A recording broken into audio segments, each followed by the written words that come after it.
pages.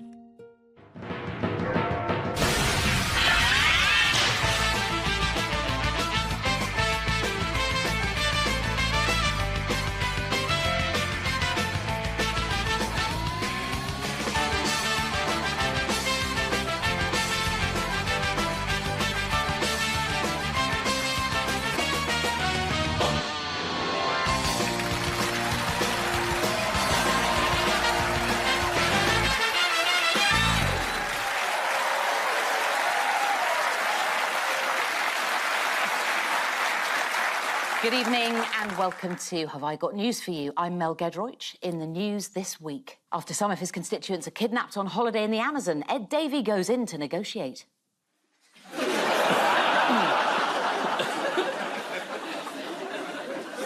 In Washington, the cabinet nominations continue as Donald Trump introduces his pick for the Department of Noise Abatement and Control.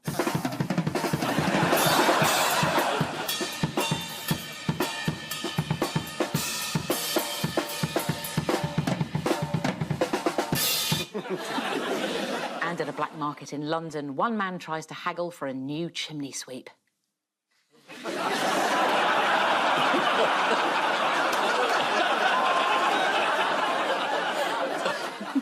On Ian's team tonight is a journalist and ITV's deputy political editor who says her biggest mistake was forgetting to press record when she interviewed Barack Obama. And her second biggest was remembering to do it when she interviewed Keir Starmer. Please welcome Anushka Asthana.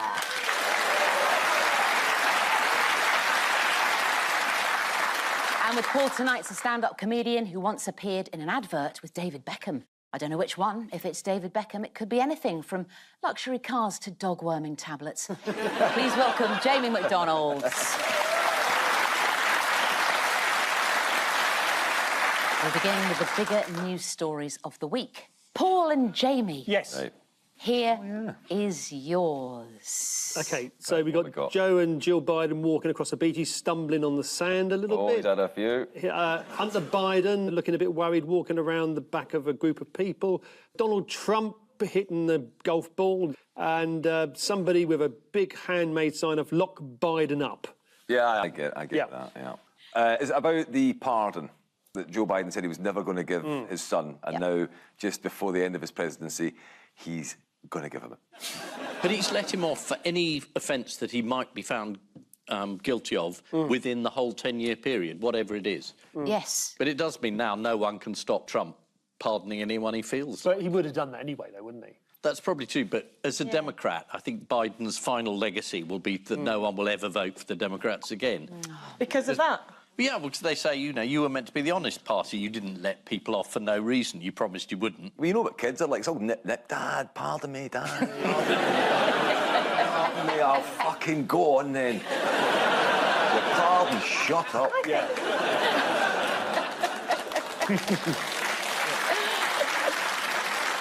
And don't expect anything else for Christmas. And he also said it was appalling that Trump was thinking of pardoning the rioters, you know, who stormed the Capitol, and then he just did it himself. And you can't say he can't remember anything, because he did. Although he pardoned him again yesterday. Do you think it's because he's deaf, so whatever they say, he says, pardon? Yeah. Very good. We've actually got that very same gag coming up a bit later, but we won't do it now because you've No, do it. You did it better. You'll say it better than I will. No, gang. Absolutely not. How has Joe Biden justified pardoning his son? Well, he said, you know, I'm a little bit hard of hearing, so when people speak to me, I say, pardon. That's created a conundrum, isn't it, for the producers? What are they going to do now? You better have a go as well. Oh, we're going to go back, are we? OK. Oh, they've got yeah. This point, Mel's got an earpiece in, so she's been speaking to the producers. Oh, I thought she was Yes, absolutely I'm sorry. insane. No, I'm sorry. I thought I'd better explain. Thanks, man. And say she's got an earpiece and she actually hasn't got it. Capping off a bad week for the Bidens, what has Jill been criticised for? This is quite sad. What has she done? Her White House decorations. Oh, yes, they're rather lavish, aren't they? Yeah. A spokesperson said they were themed around a season of peace and light, but have been described online as a tacky circus. Here they are. That's quite weird, isn't it? You're going to have to explain what we're looking at, Mel. Yeah, Jamie, I'm sorry. It's an indoor carousel. It's sort of like a deer and a cat. We've got one of them. Yeah. This is about 20 foot tall. Yeah. Oh, right, yeah. So, how did Trump get into the Christmas spirit? Did he dress as Father Christmas? No. Hand up? No, he didn't. It's to do with turkeys as well. He posted this festive video. Have a look at this. If this turkey tastes half as good as it looks, I think we're all in for a very big treat. Save the neck for me, Clark. Okay, Adam.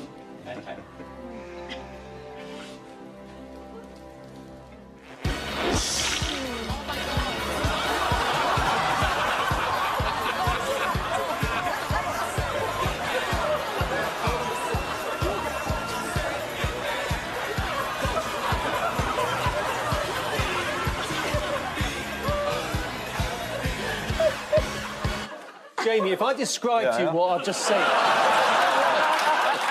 you will not believe me. But I'll give it a go. Go on, then, please. Jamie. Yeah, OK, yeah. so... Quite obviously, artificial intelligence has put together this video of Joe Biden cuts in a turkey and a giant Donald Trump jumps out of the turkey and starts dancing to Village YMCA. People, YMCA. You know, mocking the disabled. I know. I know. It's actually, I think it's a crime. It is a crime. So, you know. Actually, all it was like a dog pissing up against a lamppost. That's all we looked at. I can get. Staying with world news, it's been a good week for Anthony Albanese. What did he do? He's the Australian Prime Minister, isn't he? And he, or whatever, they banned social media. It seems a shame to deny young Australians social media and a chance to watch some of their nation's viral highlights, like this classic. This is what you get when you leave the National Party in charge of water in Australia. Dead fish, a massive stink. Oh, sorry, I've got to stop. And effectively it runs into the billions of fish. At the moment, numbers are saying hundreds of thousands to millions.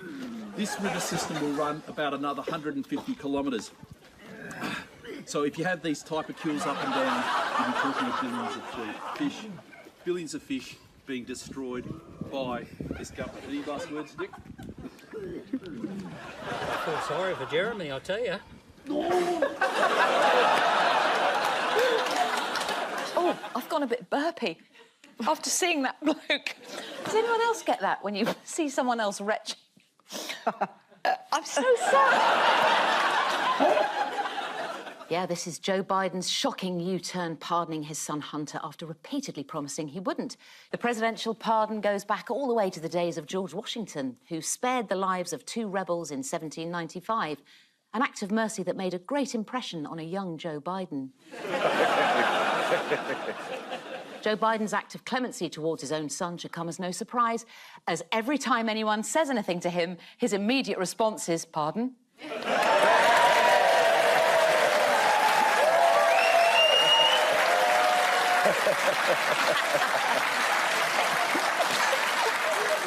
And do you think that's going to fool people at home? Ian and Anushka, or Ianushka, as I like to think of you. Here is yours. OK. OK, it's Keir with a huge Whitehall machine, which doesn't work. He is getting ready for his plan for change. Reset button. That's Louise Haigh telling Keir Starmer about her fraud charge. And that's a drone, and he's holding something.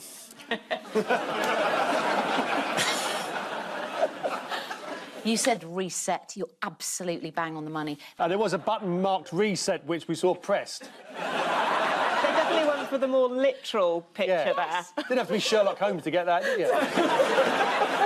I didn't get it. No, I didn't.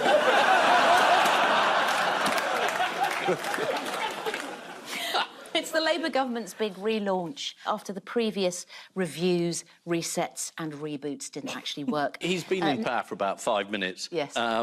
And what I don't understand is why people, they want to tell you what they're going to do rather than doing. Why doesn't he just do something? This is like a Rishi Sunak reset. Yeah. That's quite rude. Is it that bad? Well, it's just quite... I mean, having sat through quite a lot of resets, it felt quite similar. He set out 6 things that he's going to do. What were they called this They time? were called milestones. Yeah, which are milestones. marginally different to missions. We've got missions. And then we've got our foundations. What about headstones? As John Crace in The Guardian put it, measurable milestones, most of us would settle for some basic signs of competence.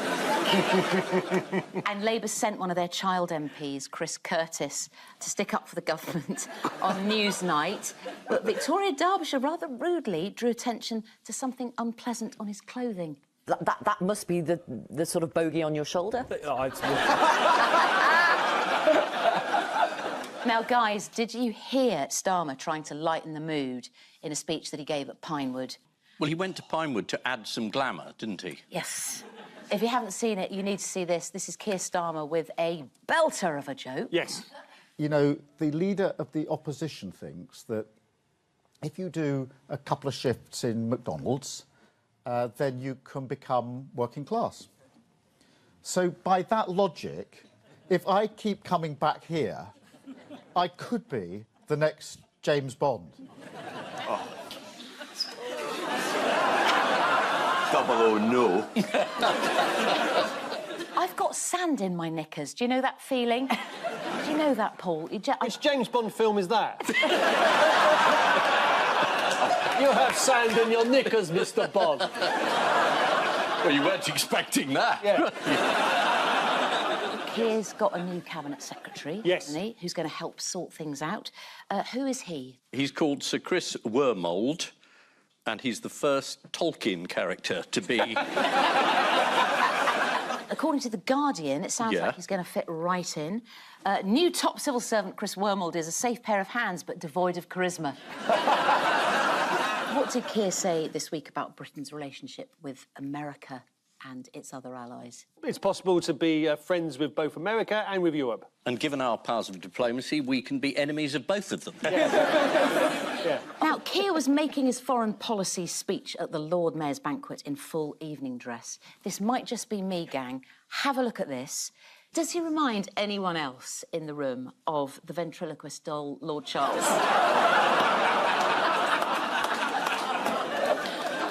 OK, that's not fair. Which is which? You silly arse.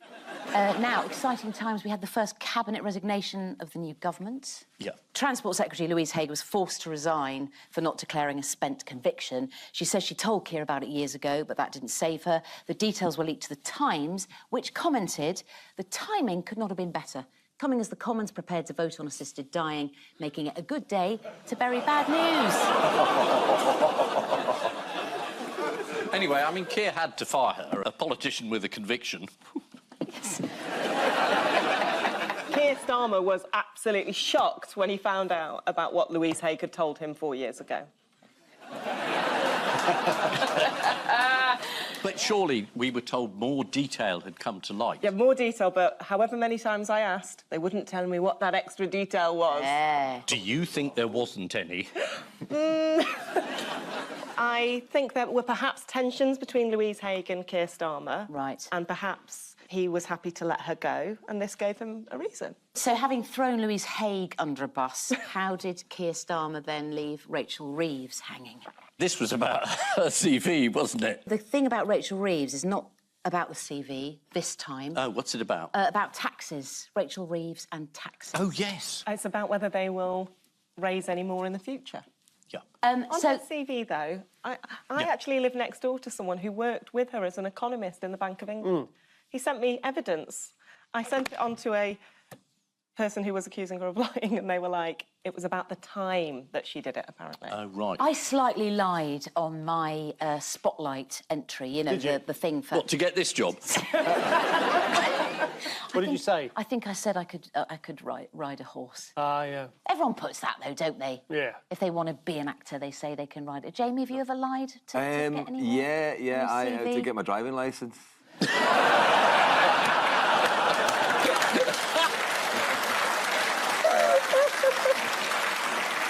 That one backfired.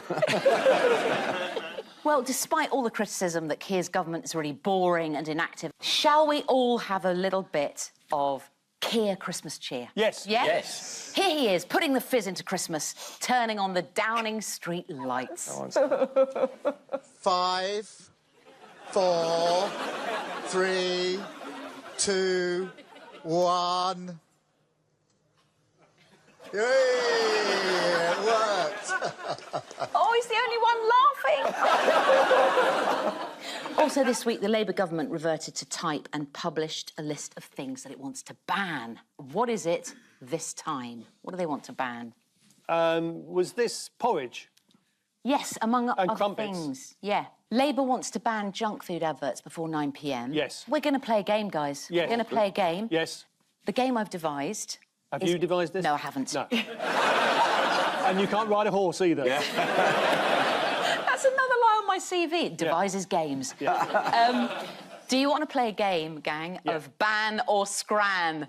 Nice. Anything from McDonald's, ban or scran? Ian Hislop. Good. Oh, Paul!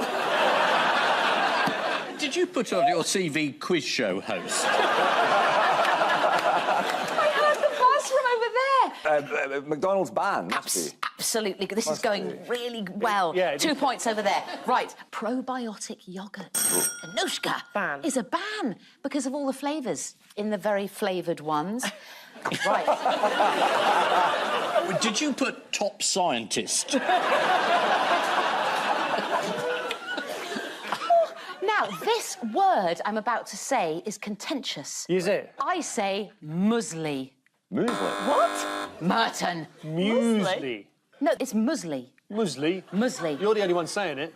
I've got a friend in the audience who says muesli. Well, I used to know somebody who pronounced discotheque as discotheque. That's how it's written. That's great. Discotheque. And somebody at school once said to the teacher, why have you written the word doing on the blackboard? He said, that's doing. Muesli has been banned. Muesli has been banned. Too much sugar in the boxed version. Yeah. The last one in the quiz. Yes. Ban or scran? No, We haven't heard it yet. Let them guess anyway. Go on, guess anyway. Go on. Scran. Nice. Yes, it's scran. we are. Sausage roll. Sausage roll. roll. It's scran. I thought they were going to ban all rolls on the grounds that they might be Greg's.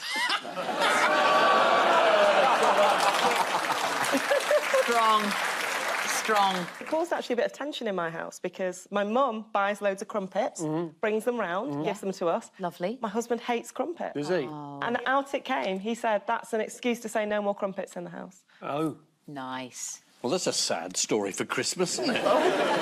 No Christmas crumpet for you, Anushka. Now, according to the... Is it within your power to issue such an order? I think you're taking this role of the quiz show host slightly too far. I think it's draconian, isn't it? You're not Putin, you know. Or Putin, as you know. It's gone to my head. It's gone to my head. Your head. This is the government's reset, which basically means Keir Starmer has turned the government off, then on again. At the reset launch of his plan for change, Keir Starmer suggested he might be the next James Bond. Mind you, according to her CV, I'm so chill, but you make me jealous. But I got your heart. Skipping when I'm gone. Cause we break down a little. But when I get you alone, it's so simple. Cause baby, I know what you know, we can feel it. And all the pieces fall right into place. Getting caught up in a moment. Lipstick on your face, so it goes. I'm yours to keep, and I'm yours to lose. You know I'm not a bad girl, but I do bad things with you, so it goes. Rachel Reeves has had some very odd jobs.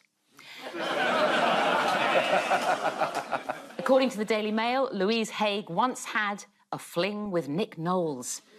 No wonder she ditched her old phone. So at the end of that round, 2 points each. 2 points each. Hey. We haven't lost it. Right. Yeah, what's this then? This is round 2. Yeah. Super excited about this. Right. It's the human dynamo of news. Yeah. I will literally generate a news story in audio-visual form, and you have to guess what it is. Fingers on buzzers, teens.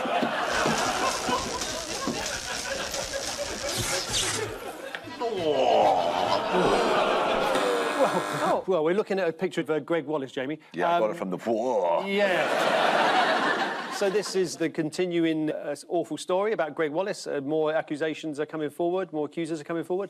The BBC are caught in a bit of a bind with it, but other shows that he's been hosting or will host, which were going to go out, which like Christmas Celebrity, MasterChef and Hunting with Dogs, that's they're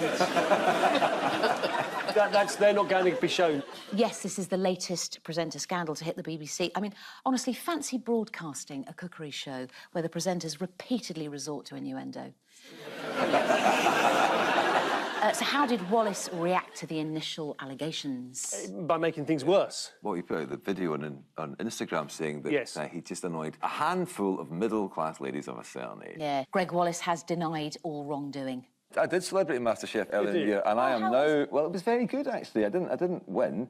And I'm now thinking when he said my beef was dry, if it actually wasn't a culinary thing at all. Yeah. It was a very rude invasion of me.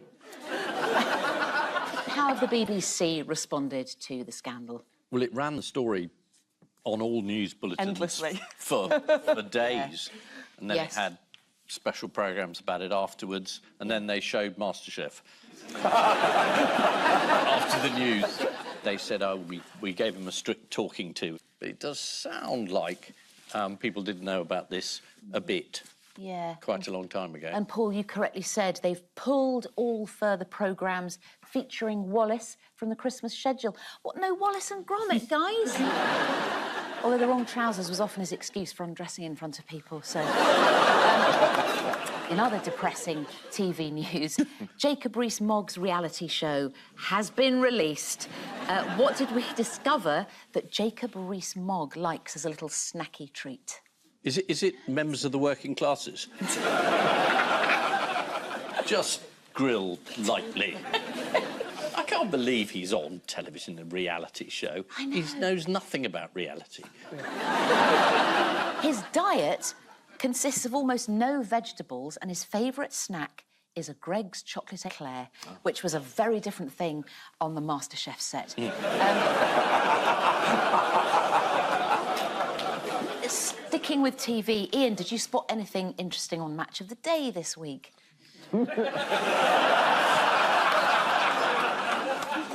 Yeah. The new Man United manager. Look at how large he is compared to his tiny little assistants. Here in the Europa League on Thursday, there was improved method and move, but frailty too. Everton. He's nearer the camera, they're further away. I kind of figured it was going to be a disproportion thing. Yes. Hilarious.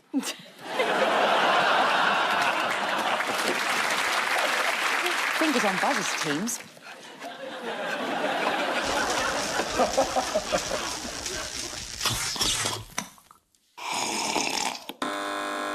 Right, we've got a jar of mayonnaise with a straw sticking out the top of it, which leads me to believe that this is a mayonnaise which you can drink through a straw.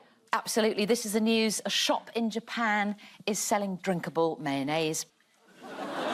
So we're just looking at some packaging and somebody pouring liquid mayonnaise into a glass. Ian, would you drink mayonnaise? Don't be silly. OK. Well, one reviewer commented it reminded him of the watery sauce left in the bowl after a salad, while another simply wrote, tipped it down the drain. In other food news, why have Mars been causing controversy with their advent calendars? Well, you just get a bar in every one. It's not that unusual. Rather than 24 biblical illustrations. No, I don't know what the world's coming to. No, I'm sure it's characters from the Bible enjoying a Mars bar. Here's Nebuchadnezzar stuffing his face with a Milky Way. 3 wise men arriving with gold, frankincense and myrrh. Yeah. Very good. Mars actually does sell a celebration advent calendar. Do you know celebration? Yes. Yes. Which boasts a variety of different chocolates behind every door. One customer took umbrage with the calendar, saying, day 1 was a bounty, day 2 was a bounty. Oh, shit, day 3 is a fucking bounty as well. And... Is that the Archbishop of York? Very upset. This is the news that the Japanese have invented drinkable mayonnaise. The mayonnaise has apparently divided opinions. Some say it's awful, but others say it's absolutely disgusting. According According to The Times, mayo may not be indigenous to Japan. Of course not, it's from Hellman's province. That's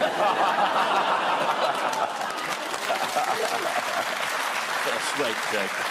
Time now for the Missing Words round, which this week features as its guest publication Fancy Pigeon World, the magazine of the National Pigeon Association, including one regular written feature that's very popular with pigeons, Nelson's Column.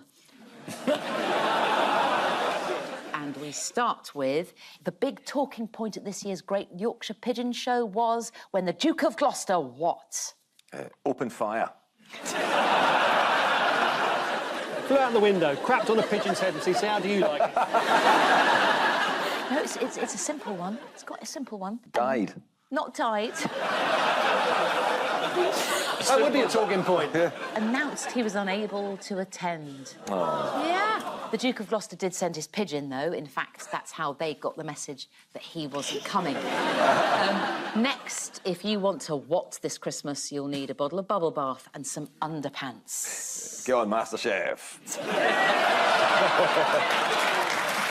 actually if you want to disappoint your loved ones with their gifts. Next, Nigel the Nutter recommends spicing things up by what? Nigel the Nutter recommends spicing things up by sleeping with the occupants of Swindon in alphabetical order. Starting with the Adams at number 24. It's adding Vimto to your pigeon's water. Vimto, famously an anagram of vomit. Oh, I shouldn't have said that to you, should I? I shouldn't have said that. I'm sorry I brought it up. Oh, I shouldn't have said that. I shouldn't have said that.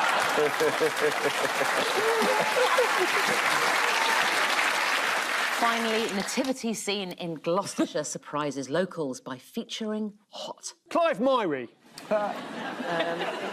Is it the Duke of Gloucester? The Duke of Gloucester. It's Jesus as a baguette.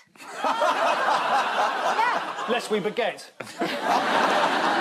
Here is the nativity scene in a bakery in Gloucestershire. Oh.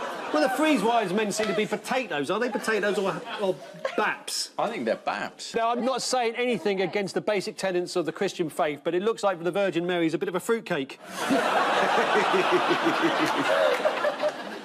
Hallelujah, he is risen.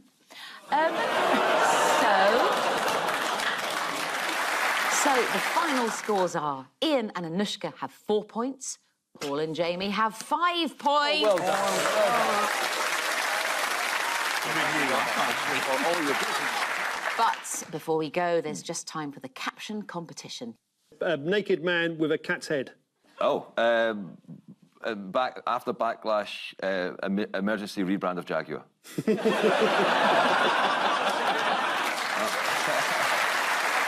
On which note, we say thank you to our panellists, Ian Hislop and Anushka Asthana, Paul Merton and Jamie MacDonald.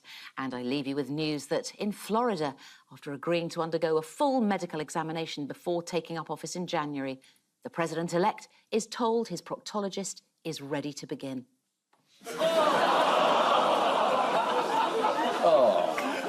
It's a man with his hand up Donald Trump's arse. At a farmer's market in Dorset, one man regrets not bringing a bigger bag as a shop assistant helps him pack his fillet. And in London, after the assisted dying bill is passed into law, the first person to be euthanised gets the dignified send-off they hoped for. 5, 4, 3, 2, 1...